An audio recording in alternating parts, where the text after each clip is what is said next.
Shalom jemaat Tuhan, dimanapun Anda berada. Saya percaya Tuhan akan beracara dengan dahsyat dan luar biasa lewat ibadah hari ini.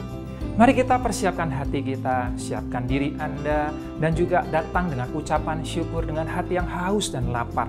Saya percaya Roh Kudus akan menjawab segala kebutuhan Anda.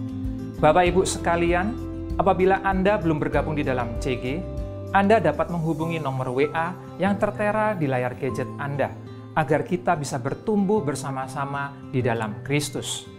Dan di dalam masa-masa yang tidak mudah ini, percayalah, tangan Tuhan tidak kurang panjang untuk menolong Anda. Dan telinganya tidak kurang tajam untuk mendengar setiap seruan doa Anda. Dan bagi Anda yang memiliki pergumulan dan ingin didoakan, Anda bisa mengisi form online di website kami, yaitu gms.church/form. Dan mari kita persiapkan hati kita untuk juga bisa memberikan persembahan yang terbaik bagi Tuhan kita. Anda bisa melakukannya dengan cara mentransfer ke nomor rekening kami, atau Anda bisa men-scan QR Code yang tertera di layar gadget Anda.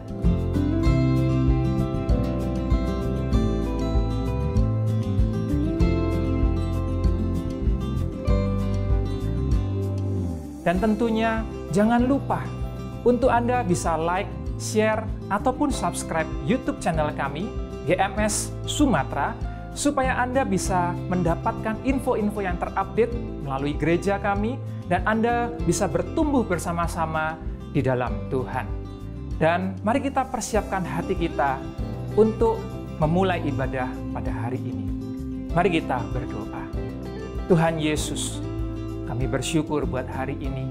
Kami tahu Roh Kudus ada bersama-sama dengan kami.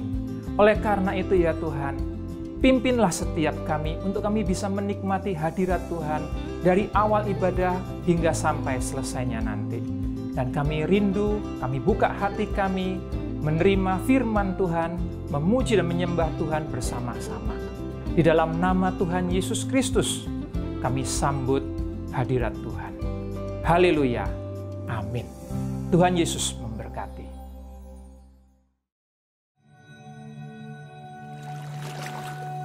Ini tahun di mana Roh Kudus mau upgrade Anda punya status, fungsinya sebagai mitranya. Tuhan ingin kita bertumbuh bersama-sama. Carilah orang yang available untuk sepakat dalam perkara benar dengan diri Anda. Tuhan akan mengirim kepadamu orang-orang yang tanpa wajah, tanpa nama untuk menguatkan Anda. Jawaban kadang-kadang muncul dari tempat tak terduga. Bangun teamwork aja dengan Roh Kudus dulu, lalu bangun tim-tim dalam kehidupan kita dan dalam takut akan Tuhan. Percayalah, breakthrough, terobosan itu akan terjadi bukan dari pedangmu. Tahun ini mari kita percepat diri. Quick to listen, cepat untuk mendengar, lambat untuk berkata-kata, cepat untuk taat, lambat. Atau bahkan kalau bisa jangan berbuat dosa. Satu dari kamu mengalahkan 1000 musuh itu quality, tapi Tuhan tidak berhenti di situ. 2 berlaksa-laksa. Kami mencetuskan bahwa supaya yang datang di sini bukan jadi jemaat akhirnya, tapi semua jadi murid-murid yang berbuah-buah lebat. Gereja Mawar Sharon sekali mengayunkan tombaknya, berdirilah 300 gereja. Mari kita bersatu. Mari kita akselerasi sampai 2030 300 gereja ini benar-benar terjadi.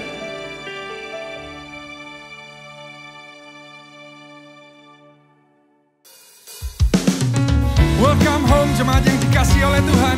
Mari bersama-sama kita memuji dan meninggikan nama Tuhan. Haleluya.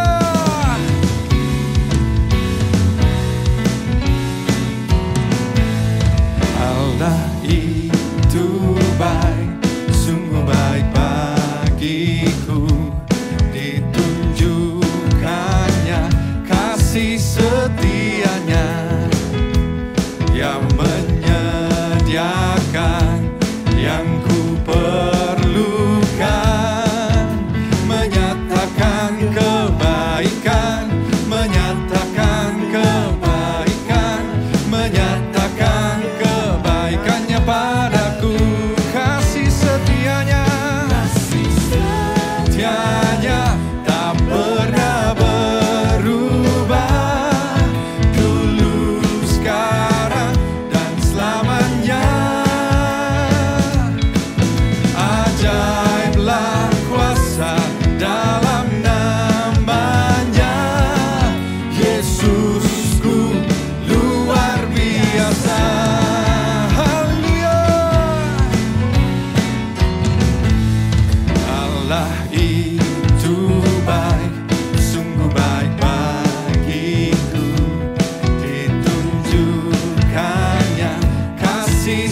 setianya, Dia menyediakan yang ku perlukan,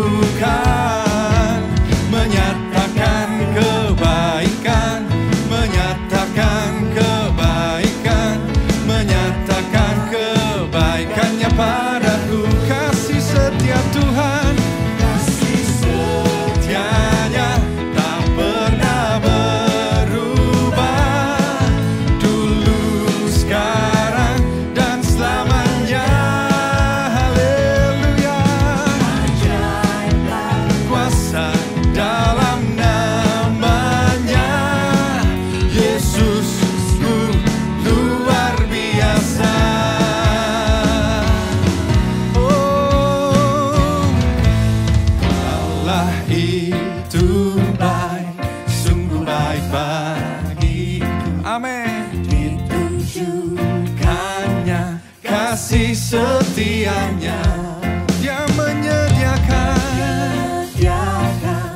yang ku perlukan, menyatakan kebaikan, menyatakan kebaikan, menyatakan kebaikannya pada. Mari lambaikan tanganmu bersama, katakan kasih setianya tak pernah berubah, dulu, sekarang, dan selamanya. Oh, ajaiblah kuasa dalam namanya, Yesusku luar biasa. Sekali lagi katakan kasih setianya, kasih setianya tak pernah berubah, dulu, sekarang, dan selamanya. Oh, ajaiblah kuasa dalam namanya, Yesusku luar biasa, Yesusku luar biasa, luar biasa. Oh, Yesusku luar biasa. Oh, haleluya. Sorak-sorai yang lebih meriah buat Tuhan, come on.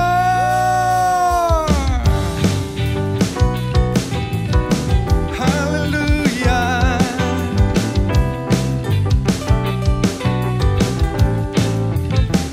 Oh,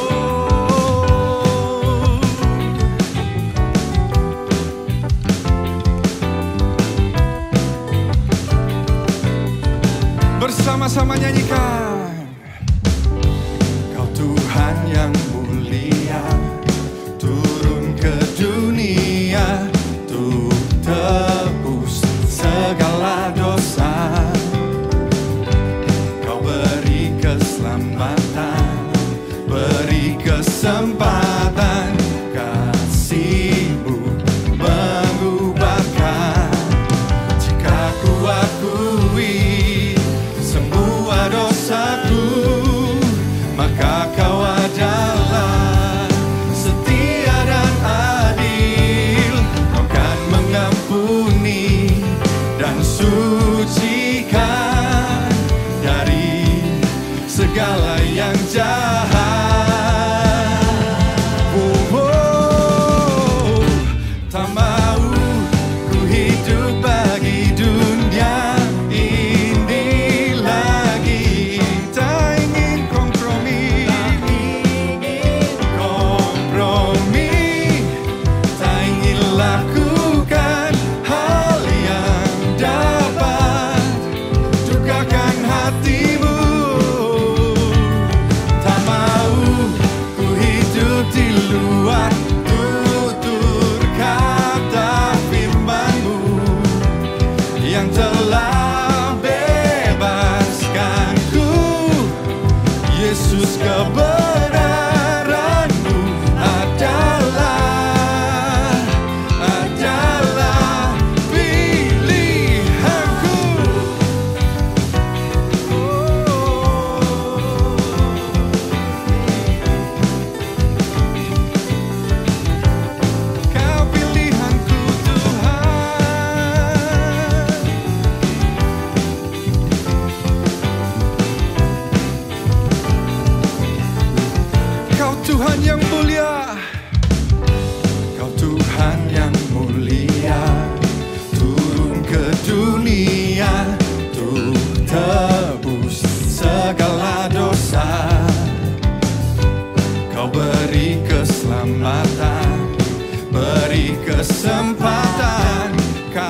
bagi dunia ini lagi.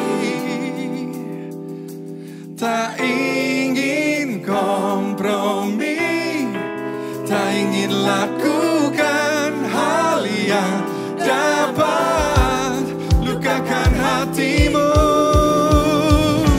Tak mau ku hidup di luar tutur kata firman-Mu yang telah bebaskanku. Yesus, kebenaran-Mu adalah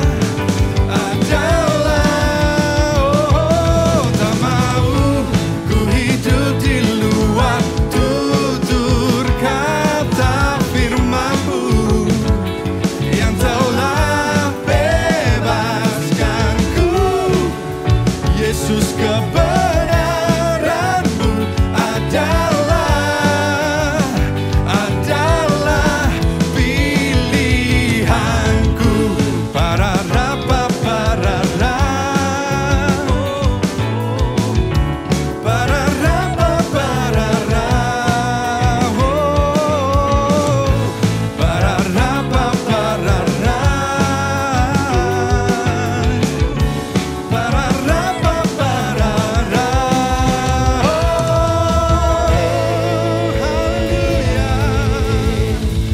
Haleluya.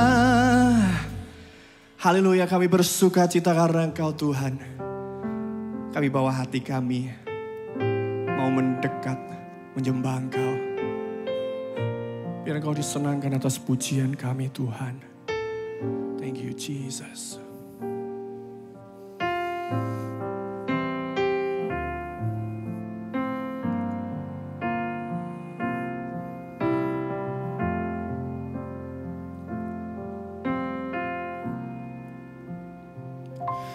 Ya Tuhanku,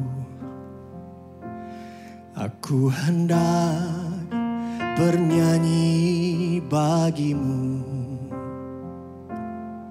selama ku hidup. Ya Allahku, aku hendak bermazmur bagi-Mu selagi ku ada.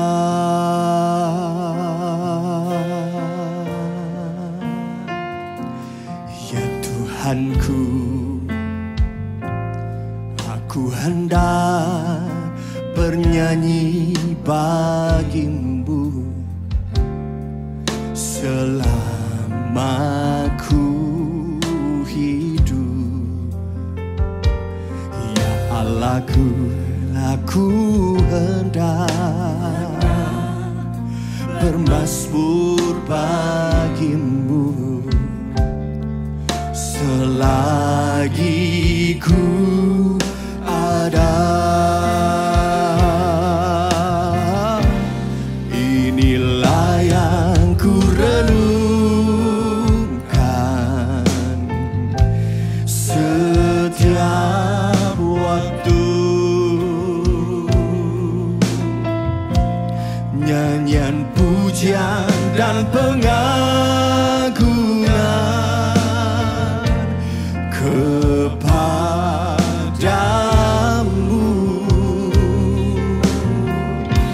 Biarlah manis kau dengar Tuhan, manis kau dengar Tuhan, dan hatiku bersuka karena-Mu. Kami naikkan pujian ini Tuhan. Ya Tuhanku, aku hendak bernyanyi bagi-Mu selama ku hidup. Ya Allahku, aku hendak bermazmur bagimu selagi ku ada. Inilah yang ku renungkan setiap waktu.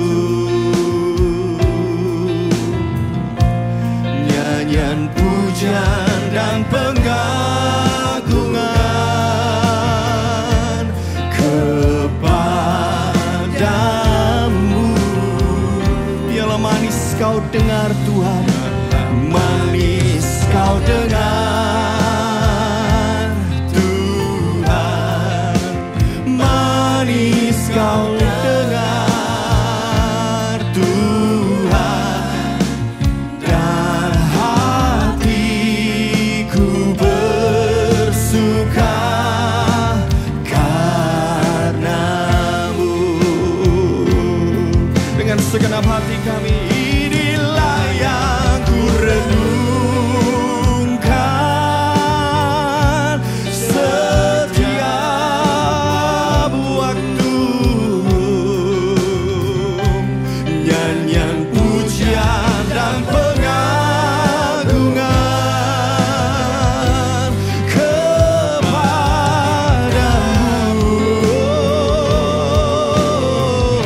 Biarlah manis kau dengar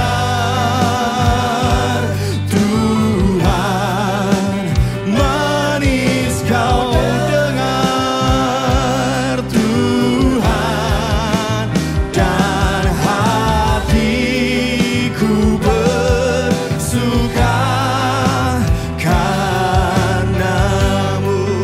Inilah yang ku renungkan Tuhan, inilah yang ku renungkan setiap waktu. Nyanyian pujian dan pengagungan kepadamu,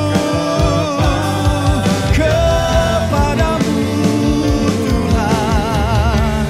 Biarlah manis kau dengar Tuhan, manis kau dengar Tuhan, dan hatiku bersuka karenamu. Biarlah manis kau dengar Tuhan, biarlah manis kau dengar Tuhan, manis kau dengar Tuhan, dan hatiku bersuka karenamu. Biarlah manis kau dengar Tuhan Yesus, oh biarlah manis kau dengar Tuhan, manis kau dengar Tuhan, dan hatiku bersuka karenamu, dan hatiku bersuka, dan hatiku bersuka, dan hatiku, dan hatiku bersuka, dan hatiku bersuka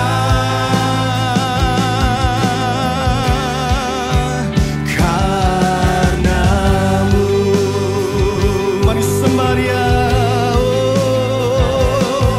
tenggelamkan kami di hadirat-Mu Tuhan.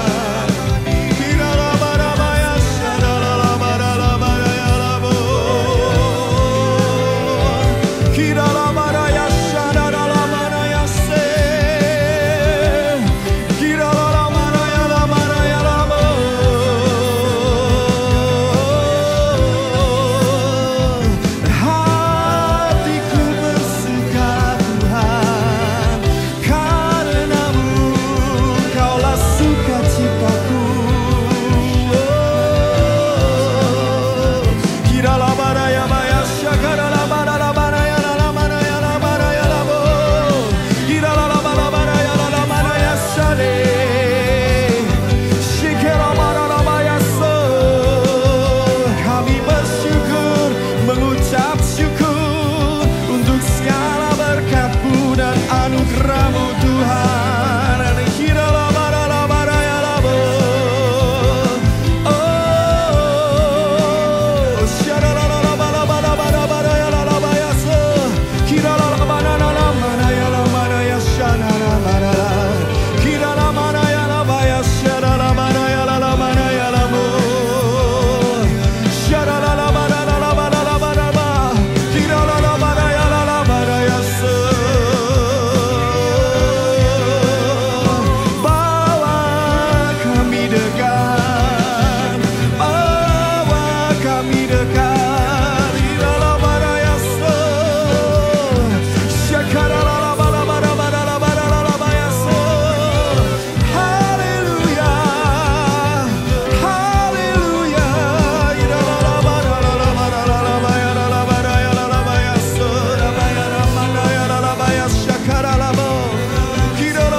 Haleluya.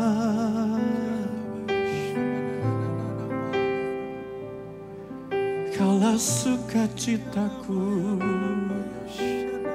nyanyianku bagimu.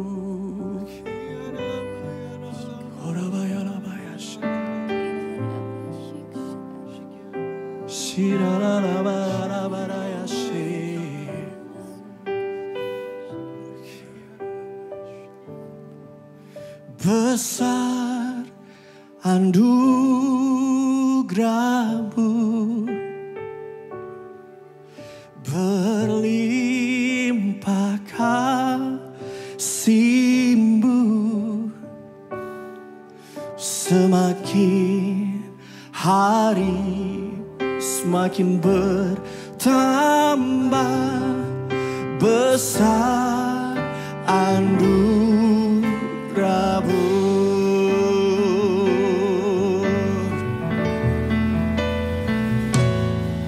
Ku ada sebagai mana ku ada, berdiri menghadap tahta-Mu Bapa. Semua karena anugerah-Mu yang telah selamatkanku. Ku hidup dalam segala kelimpahan. Oh, ku layak untuk melayani Tuhan. Semua karena anugerah. Semua karena anugerah-Mu tercurah bagiku. Oh, besar anugerah-Mu, berlimpah kasih-Mu. Semakin hari semakin bertambah. Besar anugerah-Mu, besar Tuhan, besar anugerah-Mu, berlimpah kasih-Mu. Semakin hari semakin bertambah. Besar anugerah-Mu. Mari angkat kedua tangan kita, bersyukur pada Tuhan. Besar anugerah-Mu, oh, berlimpah kasih-Mu. Semakin hari semakin bertambah. Besar anugerah-Mu, besar Tuhan, besar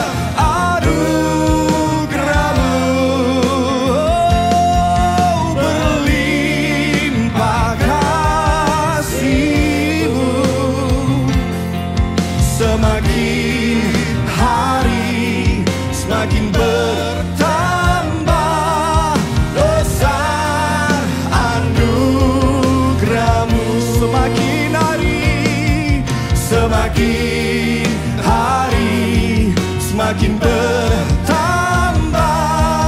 besar anugerah-Mu. Semakin hari semakin bertambah besar anugerah-Mu.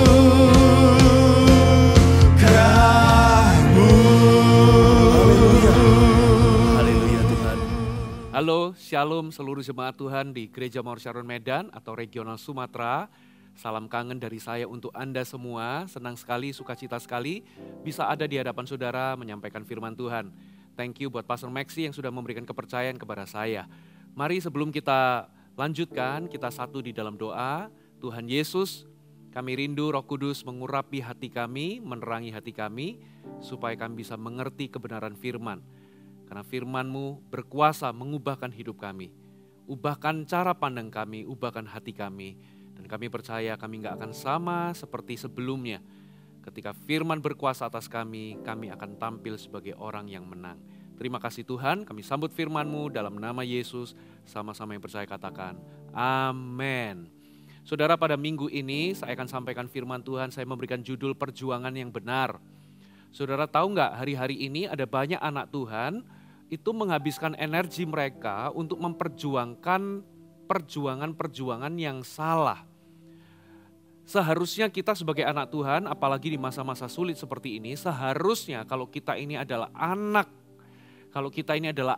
dari Tuhan, kita ini seharusnya tidak menghabiskan energi kita untuk mengatasi ketakutan, untuk mengatasi kekhawatiran, takut akan hari esok. Kita ini seharusnya energi kita fokuskan justru untuk melakukan kehendak Tuhan. Nah, penyebabnya apa? Hari ini kita akan melihat apa yang menyebabkan banyak anak Tuhan itu struggle di dalam iman mereka. Mereka khawatir akan hari esok, mereka khawatir akan apa yang mereka makan, saudara. Sehingga energi ini menguras, sehingga hal-hal itu menguras energi mereka. Dan mereka mengabaikan apa yang menjadi atau apa yang seharusnya mereka fokuskan, yaitu untuk melakukan kehendak Bapa.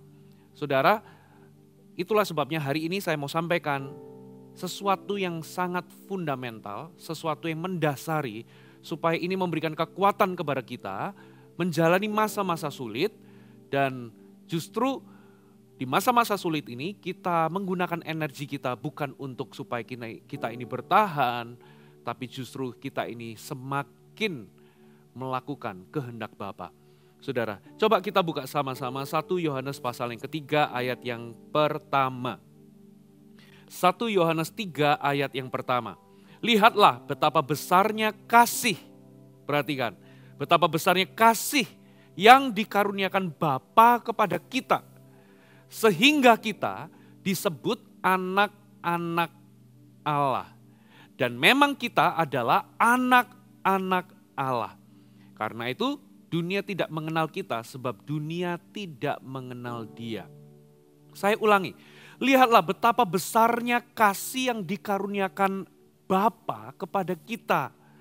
Sehingga kita ini disebut sebagai anak-anak Allah. Dan memang kita adalah anak-anak Allah. Saudara, tahukah saudara, ternyata berkat kematian Yesus di atas kayu salib itu bukan saja mengampuni dosa kita. Saudara, kalau berkat kematian Yesus di atas kayu salib hanya menghapus atau mengampuni dosa kita, maka kita ini sebetulnya nggak punya masa depan. Karena cuma dosa kita yang dihapus.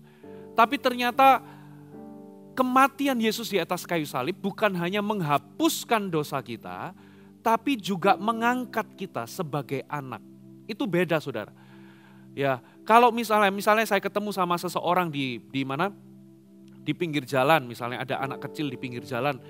Misalnya anak kecil itu kejebur got atau kejebur selokan.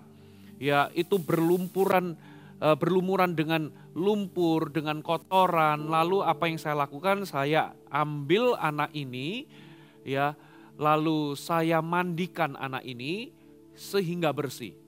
Lalu setelah itu titik di situ. Saya percaya anak ini akan kembali di dalam lubang lumpur yang sama. Karena apa? Karena saya cuma menghapuskan kotorannya. Tapi apa yang terjadi kalau saya itu ambil anak ini, saya mandikan anak ini, lalu saya mengangkat anak ini jadi anak saya. Wah, ini perbedaan yang besar, saudara. Anak ini punya masa depan. Beda kalau saya cuma mandiin dia, saya bersihkan dia dari lumpur, setelah itu saya tinggal, bye-bye. Gitu ya. Dia tetap tinggal di jalanan, dia tetap jadi anak jalanan, gitu ya. Dia tetap jadi anak yatim piatu, nggak punya masa depan. Tapi apa yang terjadi kalau saya angkat anak ini jadi anak, bukan hanya menghapus lumpur atau membersihkan lumpur di tubuh anak ini. Saudara, Tuhan ternyata juga sama. Karena kasih yang dianugerahkan Bapa kepada kita itu begitu besar, sehingga Tuhan itu bukan hanya menghapuskan dosa kita, bukan hanya mengampuni kita, tapi kita ini diangkat jadi anak, saudara. Nah, coba kita lihat Roma 8 ayat 15 sampai 16.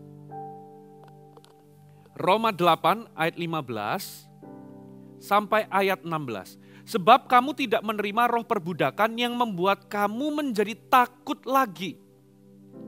Tetapi kamu telah menerima roh yang menjadikan kamu anak Allah. Oleh Roh Kudus itu, kita berseru ya Aba ya Bapa. Roh itu bersaksi bersama-sama dengan kita, dengan roh kita, bahwa kita adalah anak-anak Allah.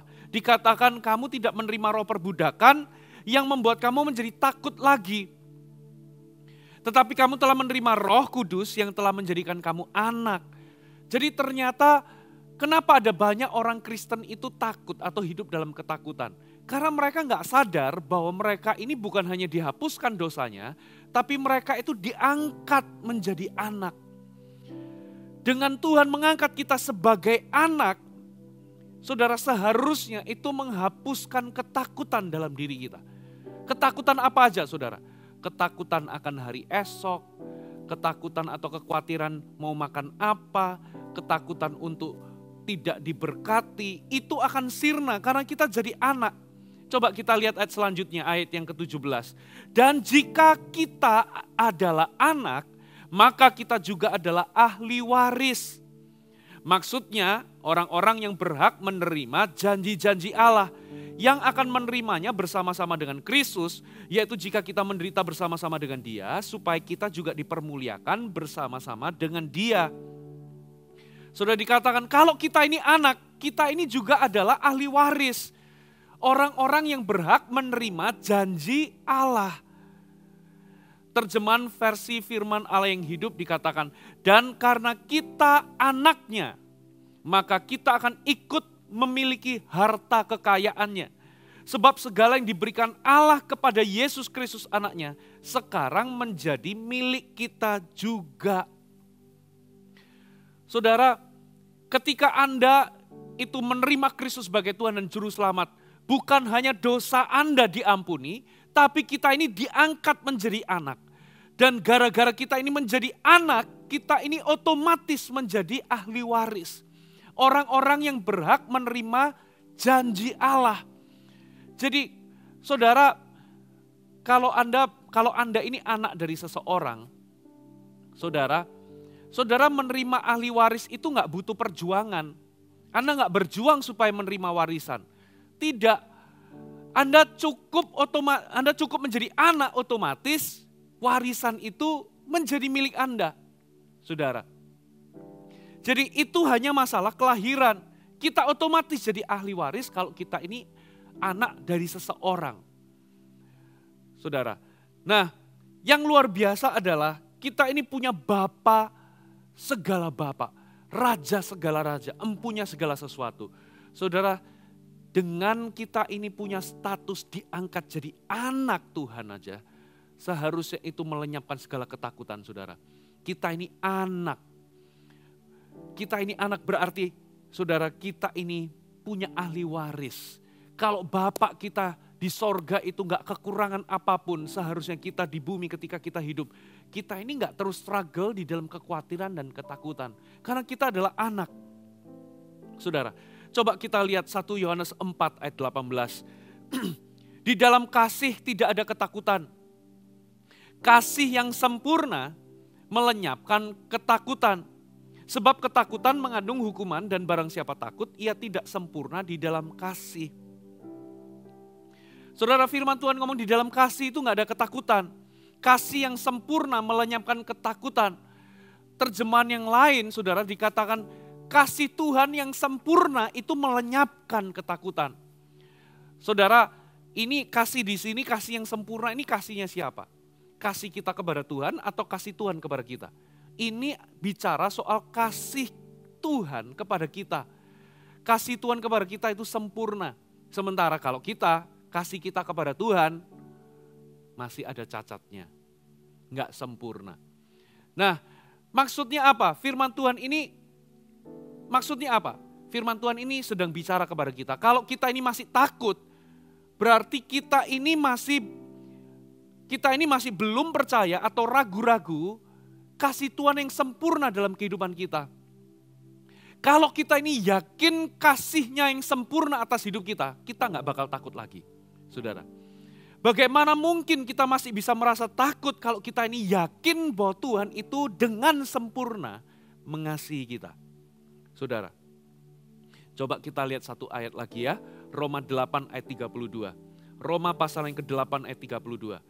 Ia yang tidak menyayangkan anaknya sendiri, tetapi yang menyerahkannya bagi kita semua. Bagaimanakah mungkin ia tidak mengaruniakan segala sesuatu kepada kita bersama-sama dengan dia? Maksudnya apa?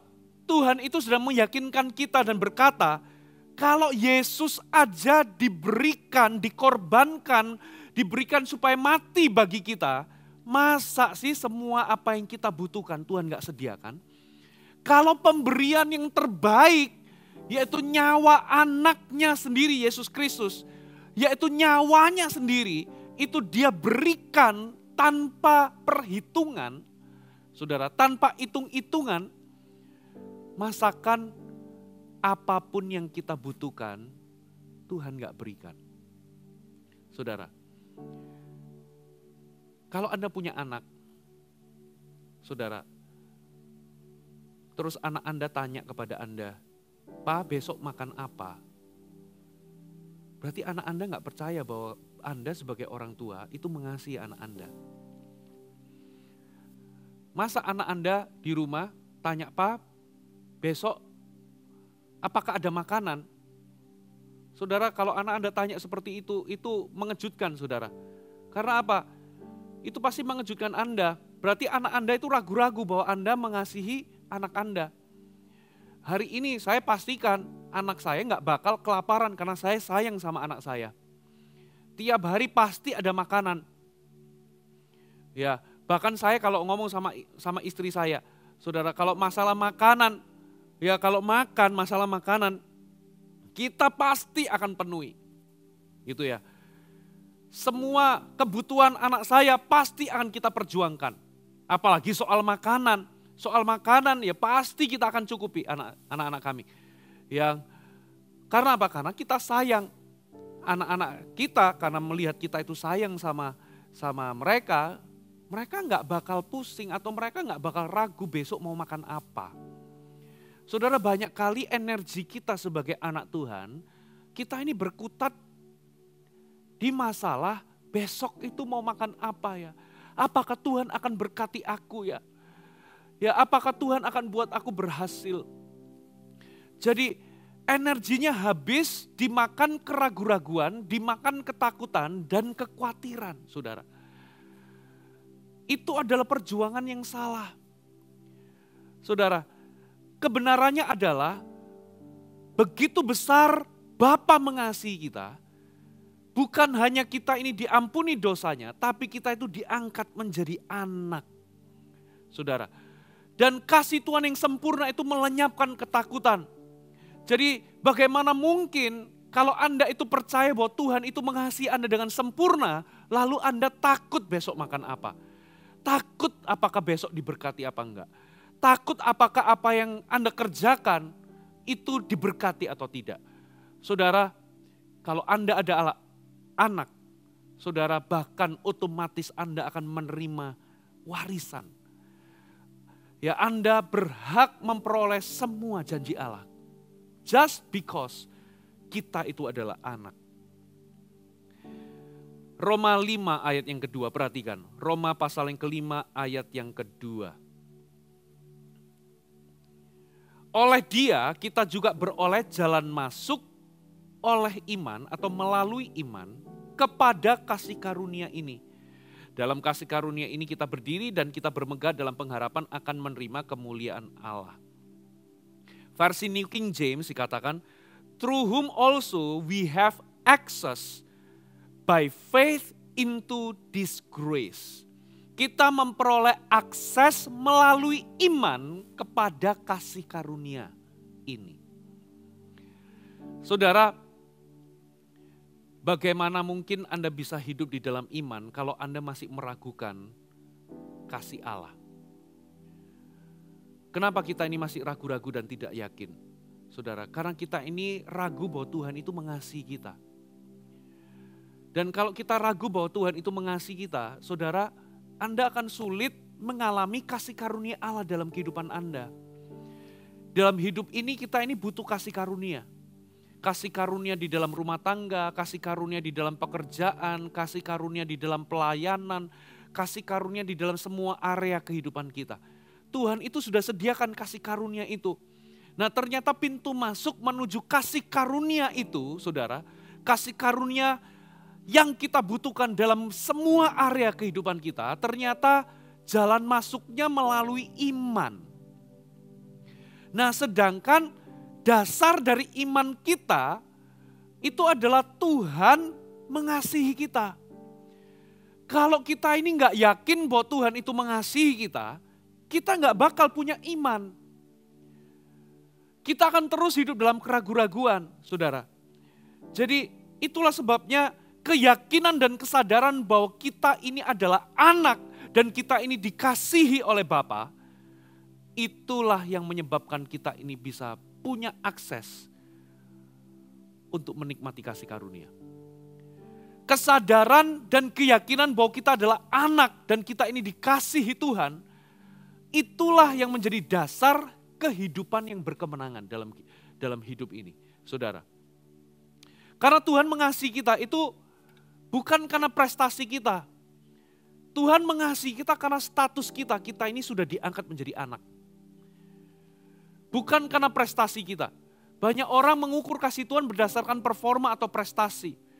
Kalau hari ini aku hidup taat, kalau hari ini aku hidup kudus, kalau hari ini aku hidup benar, maka Tuhan mengasihiku. Salah, saudara. Kebenarannya adalah Tuhan itu sudah mengasihimu apa adanya jauh sebelum Anda bisa bertobat, jauh sebelum Anda bisa hidup kudus, jauh sebelum Anda itu bisa taat, jauh sebelum Anda bisa hidup benar. Saudara, jadi kasih Tuhan kepada kita itu karena status kita. Kita ini adalah anak. Bukan karena prestasi kita atau performa kita. Kalau hidup kita baik-baik, kita merasa dikasihi Tuhan.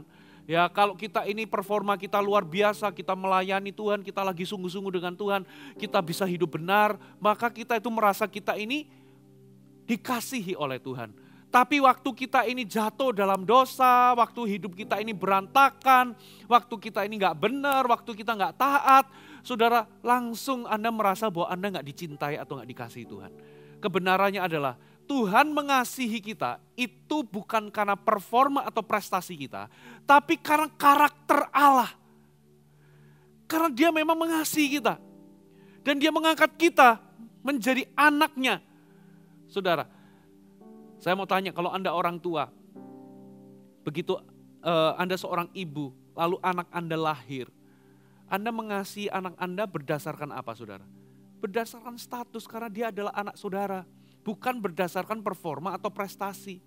Anda mengasihi bayi yang baru lahir dari kandungan Anda, bukan karena anak itu sudah bisa kasih duit sama Anda, bukan karena anak ini sudah bisa melakukan sesuatu yang berguna bagi Anda, bukan karena anak ini sudah bisa menyenangkan hati Anda. Enggak, begitu anak ini lahir, Anda langsung sayang sama anak ini karena status, bukan karena apa yang dia bisa perbuat kepada Anda. Begitu pula dengan Tuhan. Saudara, dia mengasihi kita bukan karena prestasi atau performa kita, tapi simply karena karakternya. Dia itu mengasihi kita. Dan yang kedua karena kita ini diangkat menjadi anaknya, saudara. Ya, jadi jangan ragukan kasih Allah, saudara. Nah, coba kita lihat Matius 3 ayat 16 sampai 17. Matius 3 ayat 16 sampai 17. Sesudah dibaptis, Yesus segera keluar dari air dan pada waktu itu juga langit terbuka dan ia melihat Roh Allah seperti burung merpati turun ke atasnya. Lalu terdengarlah suara dari sorga yang mengatakan, inilah anakku yang kukasihi, kepadanyalah aku berkenan. Saudara, ini agak aneh. Seharusnya ayat ini atau kata-kata inilah anak yang kukasih kepadanyalah aku berkenan, seharusnya Bapa mengatakannya setelah Yesus mati di atas kayu salib, harusnya. Tapi yang aneh adalah ternyata kalimat atau perkataan Bapa ini anakku yang kukasihi, kepadanyalah aku berkenan, justru diucapkan sebelum Yesus itu buat apapun. Yesus belum melakukan mujizat satupun. Yesus belum melakukan pelayanan 3,5 tahun. Yesus malah baru aja dibaptis oleh Yohanes Pembaptis. Yesus belum naik di atas kayu salib. Yesus belum menebus dosa manusia. Yesus belum mati. Yesus belum melakukan apapun, tapi Bapa di sorga sudah menyatakan inilah anakku, kepadanyalah. Inilah anak yang kukasih, kepadanyalah aku berkenan. Saudara, sebaliknya justru perkataan ini justru menguatkan Yesus. Ya, setelah itu Yesus masuk di padang gurun. Ia dicobai iblis, saudara. Bayangkan, ya kalau dia dicobai iblis, kalau dia nggak yakin bahwa Bapa mengasihinya, dia dicobai suruh mengubah batu menjadi roti. Pasti akan apa? Iya ya, gitu. Dia dicobai supaya apa? Menjatuhkan diri. Dia dicobai supaya ia bisa lakukan apapun ya, yang iblis mau, termasuk sembah aku. Saudara, pasti Yesus gak kuat di dalam pencobaan kalau dia gak yakin bahwa Bapa mengasihi dirinya. Saudara, nah apa yang terjadi dalam kehidupan Yesus itu cermin dari apa yang terjadi kepada kita. Kita ini adalah anak Bapa, kita ini adalah anaknya. Ya, Tuhan mengasihi kita bukan karena performa kita atau karena kita sudah melakukan sesuatu bagi Dia. Tuhan mengasihi kita karena karakternya, dan yang kedua karena memang kita ini diangkat menjadi anaknya. Dan dengan otomatis kita ini menjadi ahli waris. Saudara, hari ini jangan berjuang lagi memperjuangkan sesuatu yang salah. Banyak anak Tuhan hari-hari ini berjuang supaya mendapatkan kasih Bapa. Berjuang supaya mendapatkan berjuang supaya ia diberkati. Saudara, kalau Anda yakin dan sadar bahwa Anda dicintai oleh Bapa, saudara, Anda gak bakal berjuang atau ragu-ragu apakah Tuhan bakal memberkati aku. Saudara, kalau Anda punya anak, pasti Anda akan berjuang untuk memenuhi semua kebutuhan anak saudara. Ya, pasti. Makan, minum, pakaian, pasti sekolah, semuanya Anda akan perjuangkan. Saudara, supaya kebutuhan anak Anda terpenuhi. Kita juga sama, saudara. Apalagi di masa-masa sukar ini. Saudara, kalau Anda sadar, yakin bahwa Anda itu anak Bapa, anak Allah. Saudara, Anda bisa minta tanpa ragu-ragu di hadapan Bapa. Saudara, Anda harus punya confidence. Nah, seringkali kita ini punya mentalitas budak. Seringkali kita ini statusnya adalah anak, tapi mentalnya itu pegawai. Saudara, jadi statusnya sudah anak Tuhan, Tapi cara berpikir kita masih cara berpikir budak atau mentalnya itu mental pegawai. Saudara, coba Anda lihat misalnya Anda itu memungut anak jalanan atau gelandangan, ya Anda bawa ke rumah, Anda mandikan, Anda cuci gitu ya. Ternyata tidak sedikit dari mereka itu kembali ke jalanan. Mereka nggak mau tinggal di rumah sebagai anak. Ternyata walaupun mereka sudah diangkat jadi anak, tapi ternyata cara berpikir mentalnya masih mental budak. Mentalnya masih mental anak jalanan. Cara pandangnya terhadap dirinya masih belum berubah. Statusnya sudah anak, tapi cara pandangnya masih belum berubah. Saudara, kalau Anda itu minta berdoa, kalau mentalnya itu pegawai, coba misalnya, kalau Anda itu seorang bos, Anda ada seorang pegawai, minta sesuatu kepada Anda. Lalu pada saat bersamaan, anak saudara minta sesuatu kepada Anda. Mana yang punya kans untuk dijawab? Jelas anak bukan pegawai. Saudara, jelas anak. Nah pegawai itu ragu-ragu waktu minta. Ya perasaan gak layak. Ya masih punya perasaan gak layak karena itu pegawai. Tapi coba kalau misalnya anak itu minta. Saudara, waktu minta mana yang lebih berani? Mana yang lebih confidence? Anak atau pegawai? Anak kalau minta ikan atau minta susu kepada bapak, kepada orang tuanya, mana yang lebih confident dibanding dengan pegawai? Anak kalau minta ikan, minta susu, pasti langsung dikasih, saudara. Tapi pegawai belum tentu loh, saudara. Pegawai belum tentu. Jadi hari ini, saudara, jangan punya perjuangan yang salah. Apalagi di masa-masa sulit ini. Saudara adalah anak. Anda itu gak perlu memperjuangkan untuk Anda bisa dicintai atau dikasihi Tuhan. Apalagi sampai ragu-ragu apakah Anda diberkati atau apakah Anda nanti dicukupi atau enggak. Saudara, Anda adalah anak. Kalau Anda yakin di hati dan pikiran Anda itu anak, Anda itu aman. Ada amin, saudara? Nah, sekarang coba kita lihat Yeremia 31 ayat yang ke-20. Yeremia 31 ayat yang ke-20.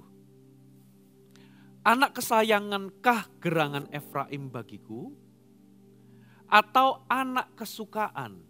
Saya ulangi. Anak kesayangankah gerangan Efraim bagiku? Atau anak kesukaan? Jadi dari firman Tuhan ini ada dua jenis anak. Yang pertama adalah anak kesayangan, yang kedua adalah anak kesukaan, saudara. Nah, maksudnya apa anak kesayangan dan anak kesukaan? Saudara, saya mau kasih contoh, kalau Anda itu punya dua anak, saudara, begitu anak itu lahir, mereka pasti menjadi anak kesayangan Anda. Betul atau betul? Anda mengasihi kedua anak ini karena apa? Karena mereka adalah anak saudara. Gitu ya. Nah itu namanya anak kesayangan. Tapi dari dua anak itu, ada seseorang yang menjadi anak kesukaan saudara. Maksudnya apa? Ternyata salah satu dari dua anak ini, mereka itu mengerti isi hati Anda, mengerti kebutuhan Anda, dan bisa menyenangkan hati Anda. Jadi dua-duanya Anda nggak pernah pilih kasih. Dua-duanya Anda sayang, dua-duanya unik. Anda mengasihi mereka tanpa syarat karena mereka adalah anak. Tapi ada anak yang membawa duka, tapi ada anak yang membawa kesukaan. Ada anak yang membawa kedukaan, ada anak yang membawa kesukaan. Saudara, yang satu itu menyukakan hati Anda, yang satu itu mungkin memedihkan hati saudara.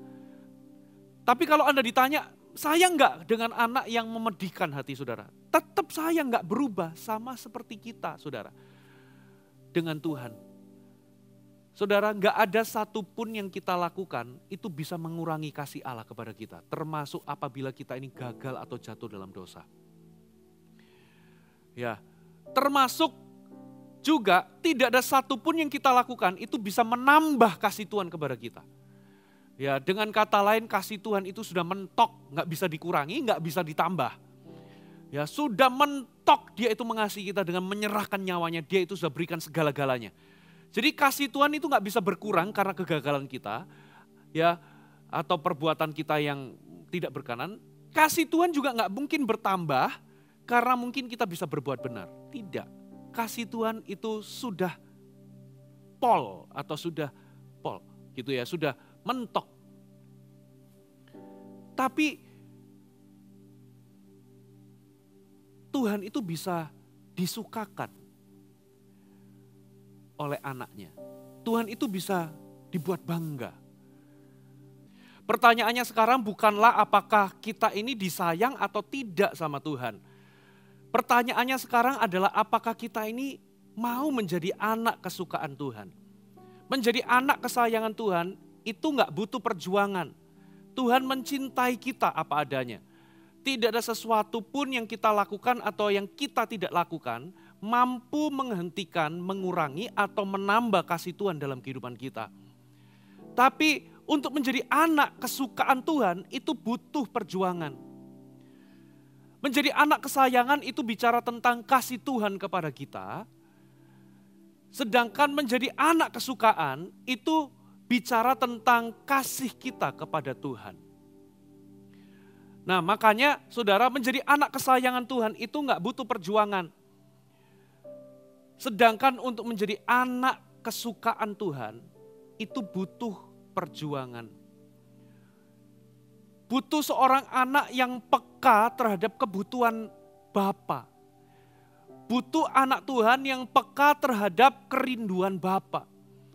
Butuh anak yang peka terhadap beban Bapa untuk menjadi anak kesukaan.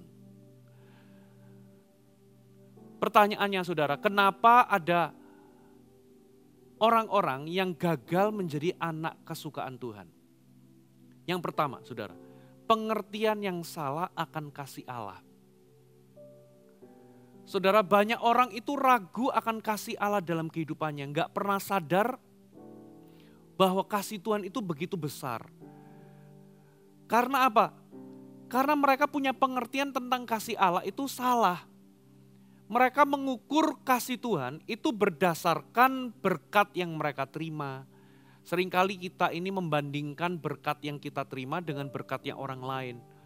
Gara-gara kita membandingkan, loh sana kok diberkati lebih, kok aku gak diberkati. Gara-gara perbandingan itulah, saudara, kita langsung menilai Tuhan gak sayang sama kita. Kita seringkali mengukur kasih Tuhan dengan ukuran yang salah. Kita mengukur kasih Tuhan dengan jawaban doa. Kita berpikir bahwa kalau semua doa kita itu dijawab, itu berarti Tuhan sayang sama kita.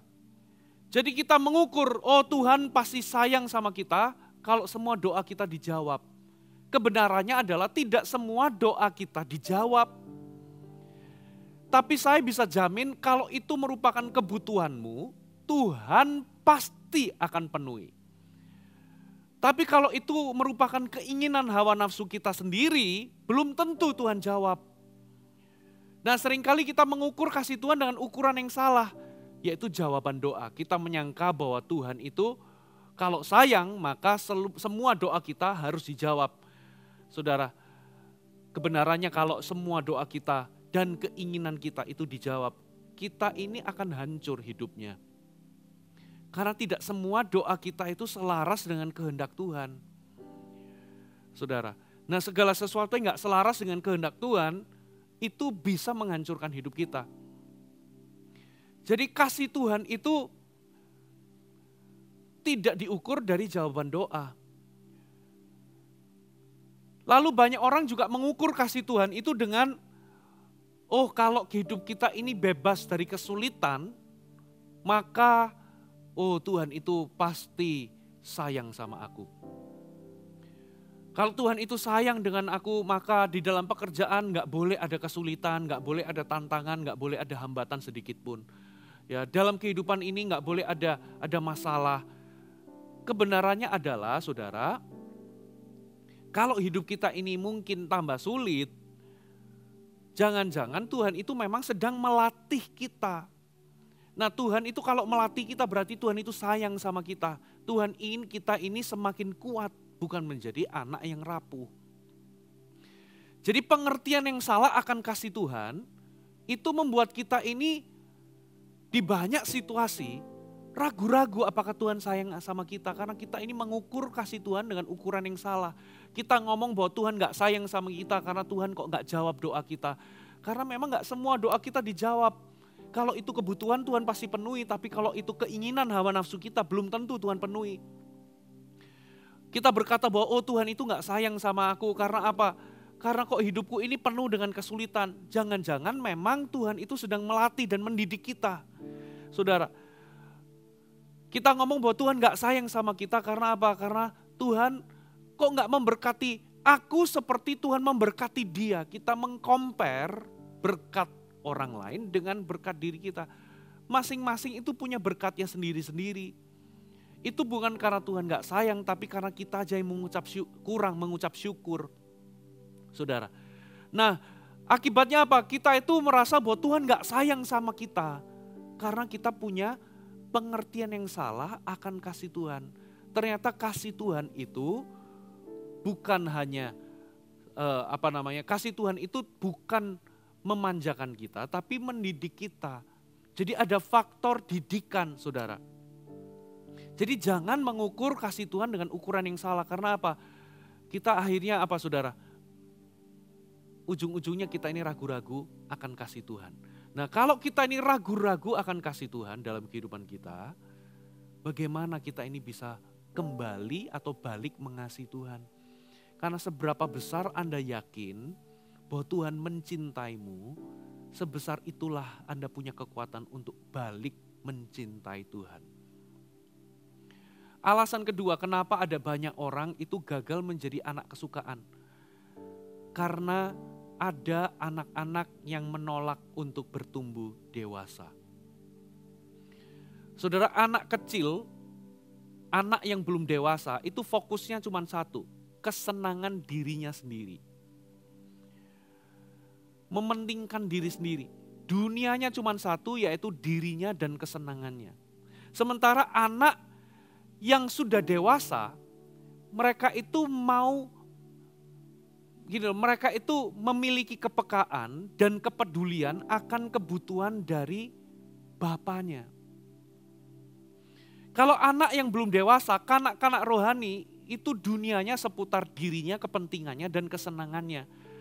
Ia nggak memiliki kepekaan akan kebutuhan dari bapaknya. Ia nggak memiliki kerinduan untuk bisa mengambil bagian untuk apa yang menjadi kerinduan, beban dari bapaknya. Saudara, nah itu ciri-ciri dari anak yang nggak dewasa. Tapi orang yang dewasa, anak yang dewasa, saudara, anak ini akan punya kerinduan untuk mengambil beban. Ya, akan punya kepekaan untuk bisa mengambil tanggung jawab untuk bisa membantu bapaknya. Saudara, bagaimana hubungan saudara dengan Bapa di sorga? Apakah itu cuma seputar kebutuhan Anda? Apakah itu cuma seputar Anda ingin disupport, didukung atau diberkati? Ya, apakah Anda sibuk untuk terus diperhatikan? Apakah hubungan Anda dengan Bapa di sorga itu hanya seputar Anda itu minta pertolongan? Saudara, banyak kali kita ini gak pernah mikir, kita ini maunya diberkati, didukung sama Tuhan, tapi kita gak pernah mendukung Tuhan. Kita maunya cuman Bapa itu peduli sama kita, tapi kita gak pernah peduli sama kepentingan Bapa. Untuk jadi anak kesukaan, untuk kita ini bertumbuh dari anak kesayangan menjadi anak kesukaan, dibutuhkan kepekaan dan kepedulian. Ya, dibutuhkan kepekaan dan kepedulian, saudara.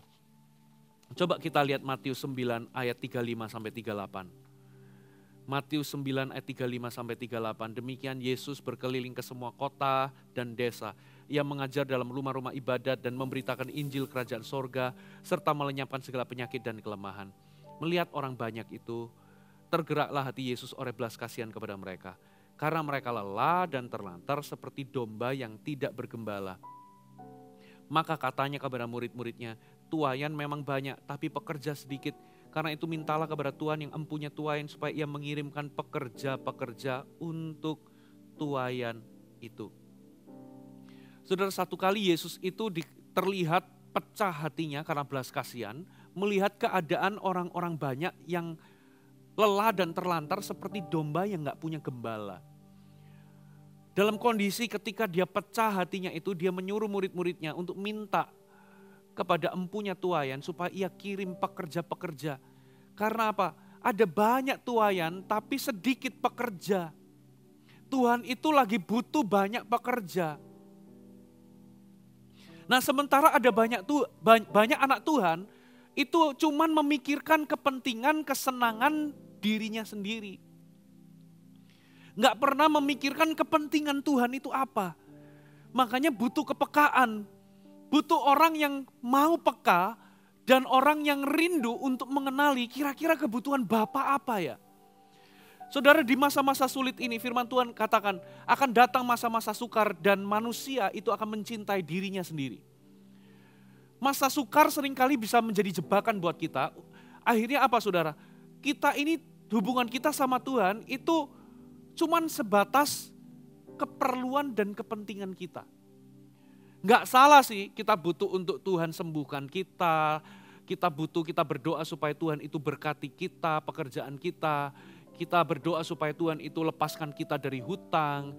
Kita berdoa supaya Tuhan itu menyertai kita wawancara supaya kita diterima pekerjaan. Saudara, kita berdoa supaya kita dapat pekerjaan baru. Tuhan berkati supaya tender kita ini berhasil. Ya, itu nggak salah. Ingat kita ini anak. Kalau kita butuh, jangan ragu kita doa kepada Bapa. Kita ini bukan pegawai. Saudara, kita ini punya akses kepada kasih karunia karena iman kita. Makanya jangan ragu. Itu nggak salah. Ya, tapi sampai kapan kita ini hanya bertumbuh, hanya menjadi anak kesayangan, tapi nggak pernah bertumbuh menjadi anak kesukaan. Sehingga apa yang kita doakan di hadapan Tuhan itu cuma seputar kebutuhan kita. Hubungan kita dengan Bapa hanyalah seputar kepentingan, kebutuhan, dan keperluan kita. Makanya untuk menjadi anak kesukaan, itu butuh anak-anak Tuhan yang mau beranjak dewasa. Dan anak yang dewasa itu tidak hanya memikirkan kepentingan dan keperluannya sendiri, tapi mereka ini belajar untuk memiliki kepekaan kira-kira apa yang Bapa butuhkan. Hari-hari ini mari kita berhenti memikirkan diri sendiri karena Bapa lagi butuh banyak pekerja, saudara. Kita seringkali nggak punya kepekaan, saudara. Kita bergereja juga sama. Kita bergereja, datang berjemaat di satu tempat, isunya cuma satu, seputar kebutuhan kita. Kita butuh kebutuhan kita dipenuhi, nggak ada yang lain. Saudara, nggak pernah memikirkan kira-kira visi dan hati Tuhan itu apa. Kira-kira kerajaan sorga itu lagi mau apa. Kira-kira Bapa itu lagi butuh apa. Hari-hari ini Bapa lagi butuh banyak pekerja. Saudara, Kisah Rasul 13 ayat 22. Seorang Daud berkata begini. Ya, tentang Daud Allah telah menyatakan, aku telah mendapat Daud bin Isai, seorang yang berkenan di hatiku. Ini anak kesukaan, saudara. Daud itu disayang sama Tuhan. Tuhan itu mengasihi Daud apa adanya. Sama seperti ya Tuhan itu sayang sama Daud itu sama persis seperti Tuhan sayang sama kita. Tuhan itu gak sayang Daud lebih. Tapi di sini dikatakan ternyata Daud itu berkenan di hatinya. Daud itu menyukakan hati Tuhan. Dan seorang yang berkenan di hatiku dan yang melakukan segala kehendakku. Jadi saudara, hari ini jangan salah perjuangan. Sebagai anak Tuhan, jangan sampai salah perjuangan. Kita ini nggak lagi berjuang untuk dikasihi Tuhan. Menjadi anak kesukaan, menjadi anak kesayangan itu nggak butuh perjuangan. Perjuangan kita bukan itu. Jangan berjuang hanya untuk supaya Tuhan berkati aku. Kita ini anak, kita ini ahli waris. Jangan berjuang gara-gara kekhawatiran, ketakutan, besok mau makan apa. Jangan berjuang untuk hal-hal yang salah. Tapi kalau mau berjuang, berjuanglah untuk menjadi anak kesukaan. Perjuangan anak kesukaan itu adalah untuk melakukan kehendak Bapa. Kita nggak perlu berjuang untuk dicintai Tuhan. Tuhan sudah mencintai kita itu mentok. Nggak bisa ditambah dan nggak bisa dikurangi, sudah maksimum. Tapi hari ini kalau Anda mau berjuang, berjuanglah untuk menjadi anak kesukaan. Saudara, berjuang supaya Anda bisa melakukan kehendak Bapa. Dikatakan, ya, aku telah mendapatkan Daud bin Isai, seorang yang berkenan di hatiku dan yang melakukan segala kehendakku. Coba kita lihat apa yang Daud lakukan. Mengapa Daud ini jadi anak kesukaannya Tuhan? Ya, coba kita lihat 2 Samuel 7 ayat yang pertama. 2 Samuel 7 ayat yang pertama sampai ayat yang ke-7. Ketika raja telah menetap di rumahnya dan Tuhan telah mengaruniakan keamanan kepadanya terhadap semua musuhnya di sekeliling, berkatalah raja kepada Nabi Natan, lihatlah, aku ini diam dalam rumah dari kayu aras, padahal tabut Allah diam di bawah tenda. Lalu berkatalah Natan kepada raja, baik, lakukanlah segala yang dikandung hatimu sebab Tuhan menyertai engkau. Tapi pada malam itu juga datanglah firman Tuhan kepada Natan demikian, pergi, katakan kepada hambaku Daud, beginilah firman Tuhan, masakan engkau yang mendirikan rumah bagiku untuk kudiami? Aku gak pernah diam di dalam rumah sejak aku menuntun orang Israel dari Mesir sampai hari ini. Tapi aku selalu mengembara dalam kemah sebagai kediaman. Selama aku mengembara bersama-sama seluruh orang Israel, pernahkah aku mengucapkan firman kepada salah seorang hakim orang Israel yang kuperintahkan menggembalakan umatku Israel demikian, mengapa kamu tidak mendirikan bagiku rumah dari kayu aras? Jadi Daud ini ngomong, Daud ini sudah nyaman, sudah diberkati Tuhan, dikasih keamanan terhadap musuh di sekeliling, hidupnya sudah settle. Kalau saudara lihat hidupnya dulu, Daud itu, waduh dia itu dari anak gembala yang gak punya apa-apa, saudara, dia itu gak punya apa-apa, dia cuma dipercaya ayahnya untuk mengembalakan kambing 2-3 ekor. Ya, tiba-tiba saudara dia itu merangkak, tiba-tiba menjadi raja.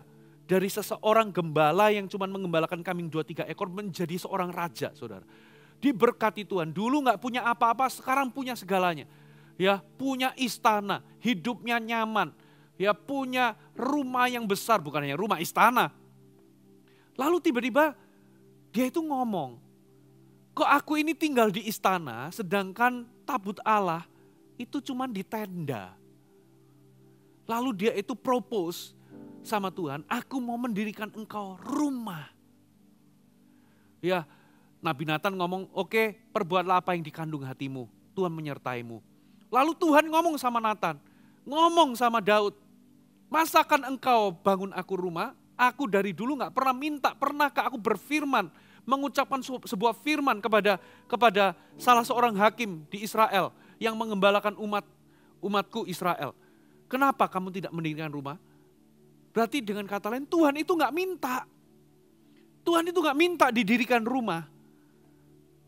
Tapi di sini loh anak kesukaan, Tuhan itu gak minta.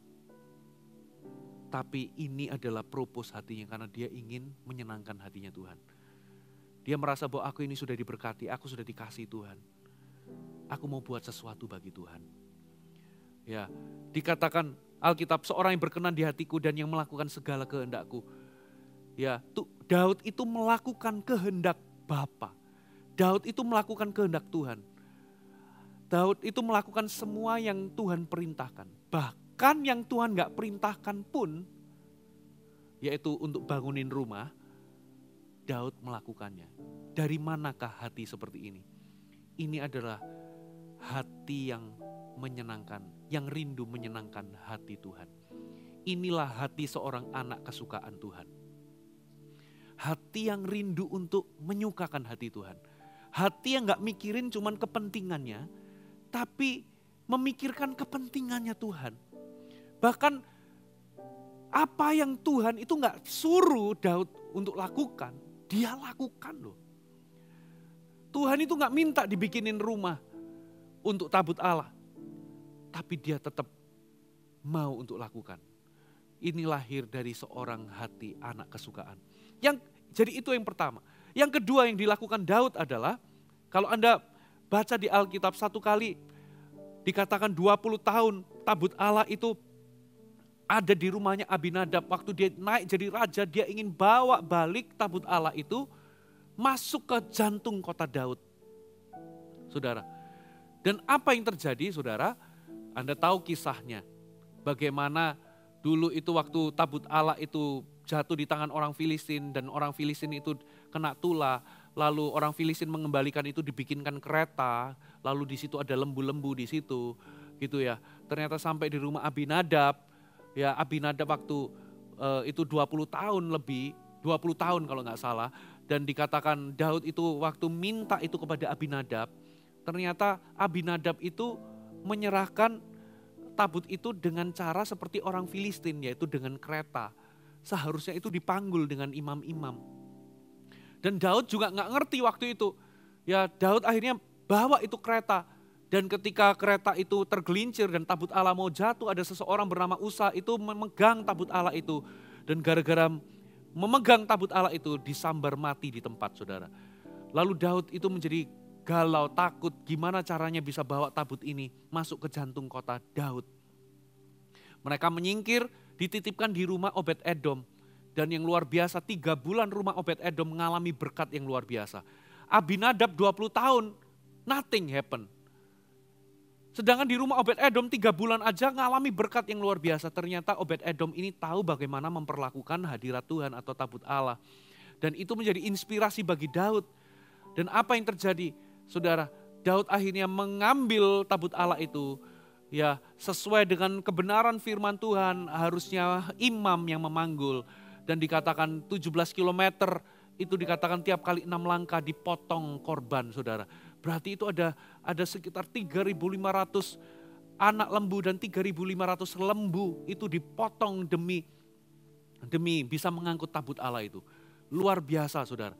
Dan bukan hanya itu, tabut Allah itu Daud itu mempekerjakan imam-imam atau para pemuji dan penyembah, memuji dan menyembah 24 jam. Itu digaji sama Daud dan total imam-imam yang memuji dan menyembah itu totalnya ada berapa saudara? Ada 14.400 pemuji dan menyembah non-stop setiap hari selama 33 tahun. Wow. Bagaimana hatinya Daud? Dia tuh melihat bahwa Tuhan semesta alam itu layak untuk dipuji, layak disembah. Makanya Tuhan gak minta, tapi coba lihat. Disiapin pemuji dan penyembah. Dia tahu bahwa Tuhan itu layak dipuji dan disembah. Dia siapin pemuji dan penyembah itu 14.400 orang selama 33 tahun non-stop. Dari mana itu? Kok bisa diatur kayak gitu? Itu lahir dari seorang anak kesukaan. Lahir dari seorang hati, seorang anak yang tidak memikirkan kepentingannya sendiri, tapi dia mengejar apa yang menyenangkan hati Bapa, apa yang menyenangkan hati Tuhan. Itulah Daud, saudara. Makanya untuk menjadi anak kesukaan, itu butuh kepekaan. Hari-hari ini, ayo kita bertumbuh. Jangan cuman kita ini, energi kita habiskan untuk apa saudara? Bagaimana kita menjadi berhasil, sukses. Ya, itu enggak salah. Jadilah berhasil, jadilah sukses dalam pekerjaan, dalam kehidupan Anda. Ya, tapi ingat, kita perlu bertumbuh menjadi anak kesukaan. Kita ini enggak hanya mementingkan kepentingan dan keperluan kita, tapi kita juga mau belajar peka terhadap yang namanya kepentingan dan kebutuhan Tuhan. Saudara, jadi saya berdoa, firman Tuhan pada minggu ini menggugah hati Anda, mengubahkan doa-doa Anda. Anda enggak lagi doa hanya seputar kebutuhan Anda. Enggak salah kalau Anda punya kebutuhan, datang sama Bapak, kita itu anak. Tapi Masa doa-doa kita hanya seputar kebutuhan kita? Berani nggak Anda berdoa, Tuhan, ini aku, utuslah aku. Tuhan, kalau Engkau punya kebutuhan, aku available. Kalau Engkau ingin pakai seseorang, aku available, pakailah aku. Tuhan, pakai pikiranku dan hatiku untuk memikirkan perkara-perkara Allah. Tuhan, pakai tanganku untuk bangun kerajaan-Mu.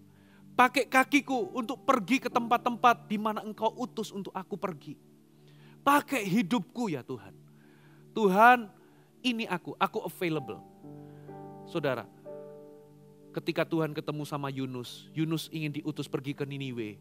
Jawaban Yunus adalah, ini aku Tuhan, tapi aku gak mau. Ketika Tuhan mengutus Musa, Musa berkata, ini aku Tuhan, tapi utuslah dia, utuslah Harun. Aku ini nggak kompatibel. Aku ini berat lidah, berat bibir. Tapi ada seseorang yang berkata, ini aku utuslah aku Tuhan, yaitu Yesaya. Ketika Tuhan punya kebutuhan, Yesaya berkata, ini aku Tuhan, utuslah aku. Yesaya nggak ngomong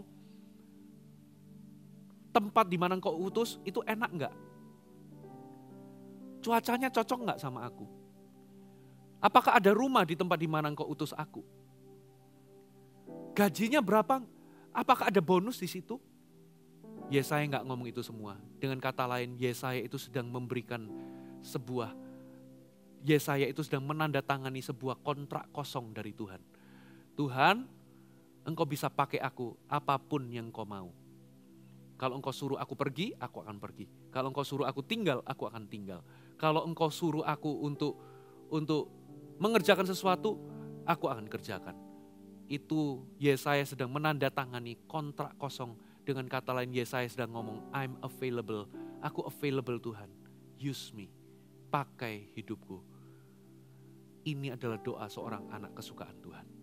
Mari kita datang di hadapan Tuhan. Menyenangkanmu, senangkanmu, hanya itu kerinduanku.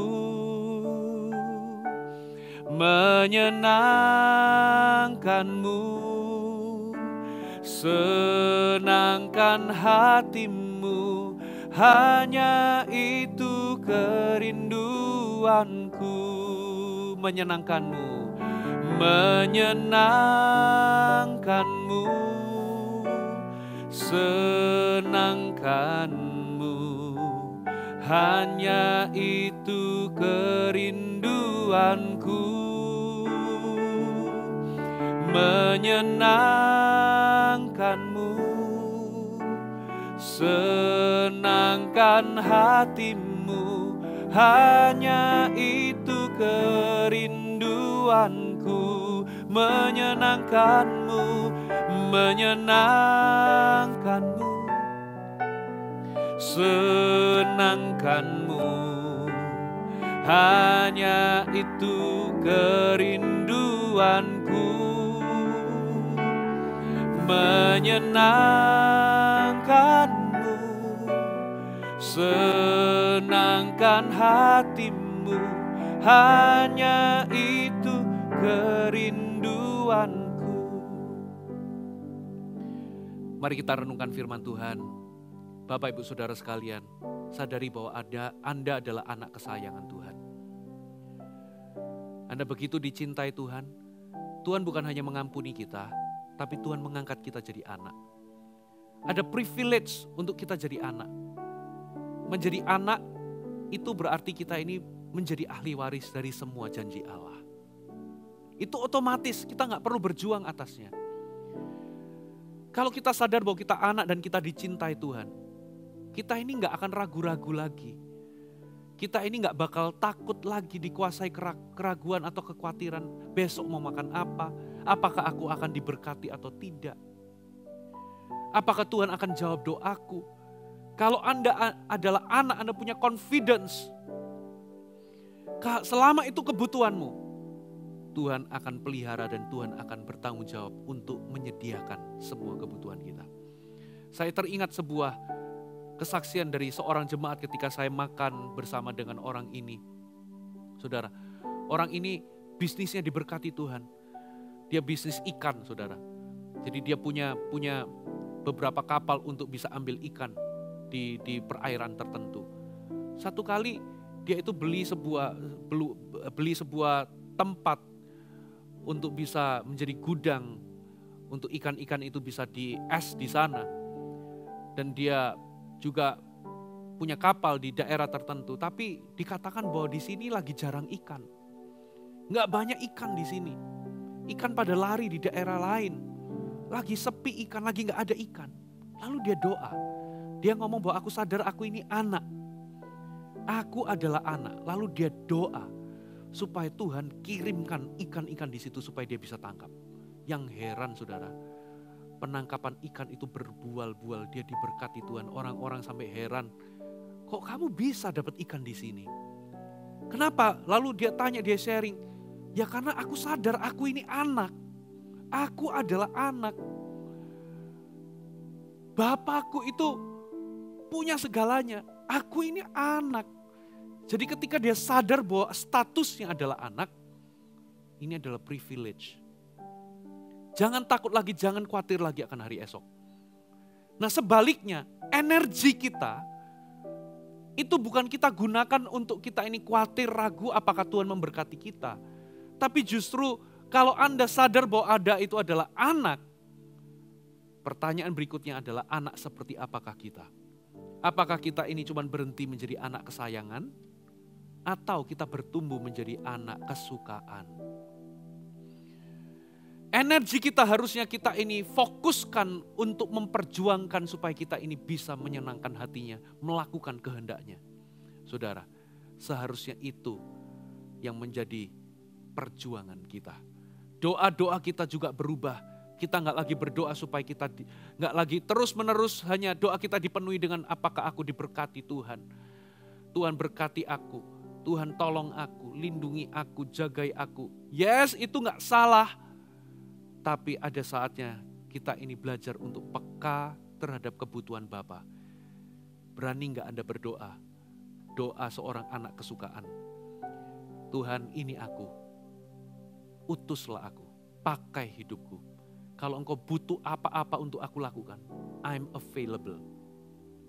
Tuhan, kalau engkau butuh seseorang untuk bisa bicara sesuatu, bicara kebenaran, pakai aku. Kalau engkau butuh seseorang untuk aku bisa menjadi pemimpin atau menggembalakan domba-domba jiwa-jiwa, pakai aku. Tuhan, kalau engkau butuh seseorang untuk aku bisa menjadi berkat, untuk bisa menjadi berkat, pakai aku untuk aku bisa menjadi berkat. Tuhan, kalau engkau mau supaya seseorang bisa pergi melakukan kehendak Tuhan, pakai aku. Aku available. Kalau Anda mau doa seperti ini, doa ini akan mengubahkan hidup Anda. Terima kasih Tuhan, firman-Mu sudah selesai diberitakan. Izinkan kami untuk bertumbuh menjadi anak-anak kesukaan. Terima kasih Bapa, di dalam nama Yesus Kristus. Mari semua angkat tanganmu tinggi-tinggi. Terimalah berkat daripada Allah Bapa, kasih karunia daripada Yesus Kristus, penyertaan dari Allah Roh Kudus, menyertaimu selama-lamanya. Di dalam nama Yesus, semua yang diberkati katakan sama-sama. Amin.